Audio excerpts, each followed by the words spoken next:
In 1877, a man who never graduated high school somehow left behind an accurate roadmap for the 21st century.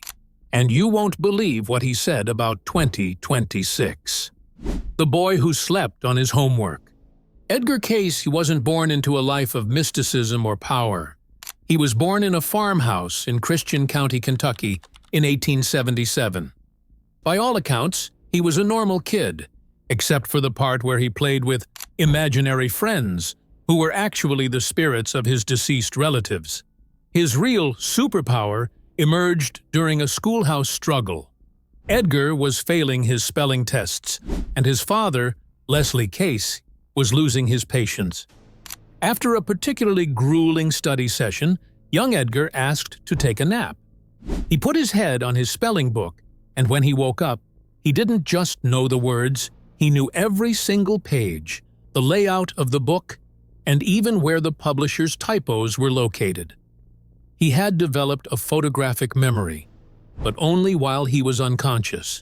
This sleeping talent eventually transformed into something much more intense. In 1900, Cayce lost his voice completely due to severe laryngitis. No doctor could fix it. Out of desperation, he allowed a traveling hypnotist to put him into a trance. While asleep, the unconscious Edgar spoke in a clear, booming voice, diagnosing his own throat issues and suggesting a specific treatment to increase blood flow to the area. He woke up, followed his own advice, and his voice returned. From that moment on, the sleeping prophet was born. He would go on to give over 14,000 readings throughout his life, covering everything from the lost city of Atlantis to the exact dates of the 1929 stock market crash and the start of World War II, the economic collapse, and the shadow of war. One of the most impressive feats of Cayce's career was his pinpoint accuracy regarding the Great Depression. In the mid-1920s, while the rest of the world was partying through the roaring 20s, Cayce was issuing stern warnings from his couch in Virginia Beach. He explicitly told investors that the booming market was a house of cards. In February 1925, he gave a reading that predicted a catastrophic financial crash, even naming the year 1929 as the tipping point. He described money vanishing like sand in the wind, a metaphor that became a literal reality for millions of families just a few years later. He wasn't looking at ticker tape or bank ledgers. He was, as he claimed, tapping into the Akashic records, a sort of celestial library of all human history and future potential. But he didn't stop at economics. As the 1930s rolled around, Cayce's readings took a darker turn toward global conflict. He predicted the rise of an aggressive Germany, and specifically mentioned Japan's involvement in a world on fire. What's truly wild is that he described an alliance between Germany, Italy, and Japan years before the Tripartite Pact was even a thought in a diplomat's mind. He warned that this wouldn't just be a war of territory, but a spiritual crisis for humanity. He often said that his visions weren't meant to scare people, but to prepare them, to show that our collective choices, our greed, and our pride were the fuel for these fires. The mysterious turning point of 2026. Now, let's talk about why we're all here. 2026. While many of Cayce's predictions were for the mid-20th century, a handful of specific readings were locked away for decades, deemed too unsettling for the public at the time. In 1934, during a particularly deep trance, Cayce described the mid-2020s as a massive rupture in the human timeline. He specifically highlighted 2026 as a year of correction. He didn't mean a minor adjustment in the stock market. He meant a fundamental shift in how the Earth itself behaves. He spoke of the oceans rising in fury and the sun losing its warmth for a period, leading to a silence that would leave the world in shock. Some modern interpreters believe Cayce was foreseeing a catastrophic solar event or a geomagnetic shift. Interestingly, NASA and other space agencies have been closely monitoring the current solar cycle, which is expected to peak around late 2024 to early 2026. A massive solar flare, known as a Carrington event, could literally silence the world by knocking out power grids, satellites, and the internet for days or weeks. Cayce's description of a sky falling into absolute silence matches this technological blackout scenario with haunting precision. He warned that in this silence, people would be forced to face the emptiness of their own souls, realizing that their technology and money couldn't save them. The shifting axis and the melting poles. Perhaps Cayce's most scientifically controversial prediction involved the Earth's physical structure. Decades before climate change was a household term, Cayce spoke about a pole shift. He claimed that the Earth's axis would eventually tilt, triggered by a massive redistribution of weight at the poles.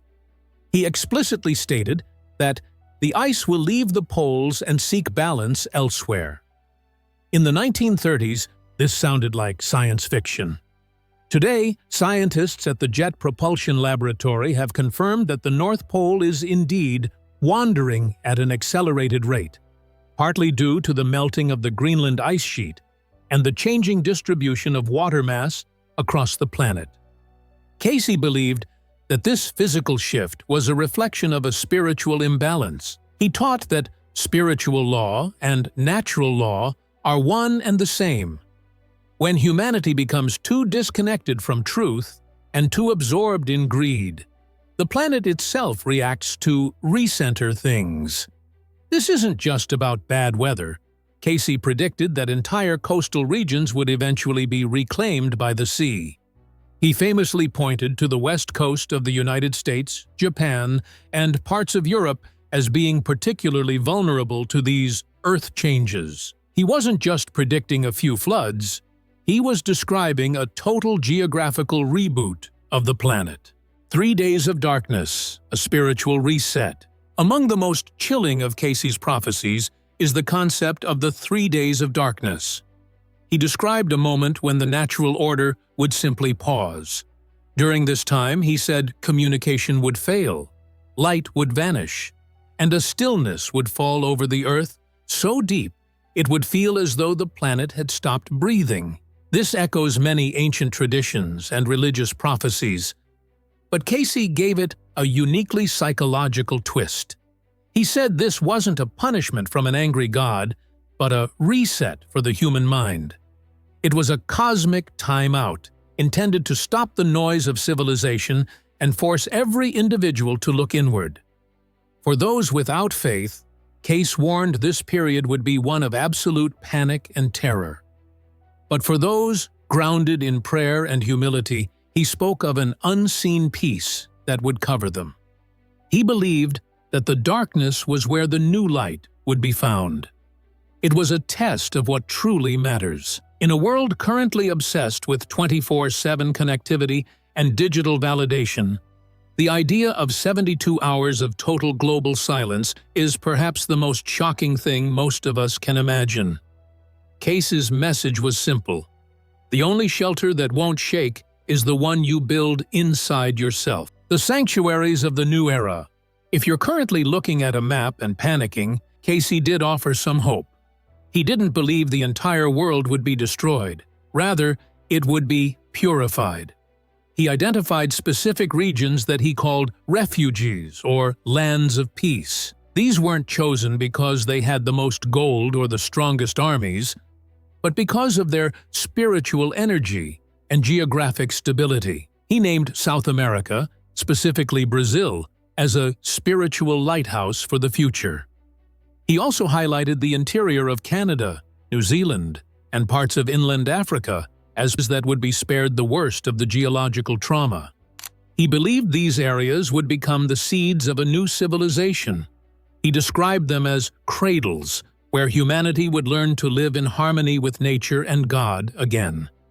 It's interesting to note that these regions are often cited today as some of the most stable places for long-term survival in various doomsday scenarios. But Cayce emphasized that elevation of spirit was more important than elevation above sea level. You could be in the safest place on earth, but if you carry fear and hate in your heart, you won't survive the transition into the new era he saw coming. The legacy of the sleeping prophet. Edgar Cayce died on January 3, 1945, just as he had predicted 2 days earlier. He left behind a legacy that continues to baffle scientists and spiritual seekers alike. Skeptics, like the famous magician James Randi, often dismissed Cayce as a master of cold reading and vague metaphors. They point out that he also predicted Atlantis would rise in 1968 and that China would become the cradle of Christianity by the end of the 20th century, things that haven't exactly happened on the official timeline. However, followers of Cayce's work argue that time is fluid and that his warnings are meant to be a guide for our potential future, not a fixed script. Whether you believe he was tapping into a divine source or just had an incredibly active subconscious, there is no denying that Cayce's work has stood the test of time. He was talking about the gut-brain connection, the power of meditation, and the dangers of environmental pollution long before they were mainstream topics. As we approach 2026, his words carry a renewed weight. He once said that the strongest prayer is not from the lips, but from the hands that help. Perhaps that's the real secret to surviving whatever 2026 has in store. Less panic, more compassion, and maybe a little bit more sleep. A rebirth of the human soul. Cayce's final message was always one of hope.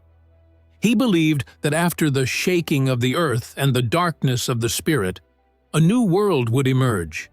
He called this the new era of spiritual consciousness. He saw a world where division, greed, and arrogance would be replaced by humility and truth. He didn't see an end to humanity, but an end to the old ways that were no longer serving us. He believed that the disasters he foresaw were a cleansing, a necessary breaking down of false foundations so that something true and lasting could be built. He described a future where families would rebuild with faith as their cornerstone, where communities would care for one another without the need for complex governments, and where humanity would finally understand its place in the universe. It's a beautiful vision, but it comes with a condition. Cayce was adamant that we are currently in the testing phase. Every choice we make, every act of forgiveness, every moment of prayer, every hand we lend to a neighbor is a brick in that new foundation. If Cayce is right, 2026 won't just shock the world, it will wake it up. What do you think? Was Edgar Cayce a genuine prophet who saw the technological and geological reset of 2026? Or was he just a man with a very vivid imagination? Let me know your thoughts in the comments below. I read every single one. And if you found this deep dive as fascinating as I did, make sure to share it with a friend who loves a good mystery.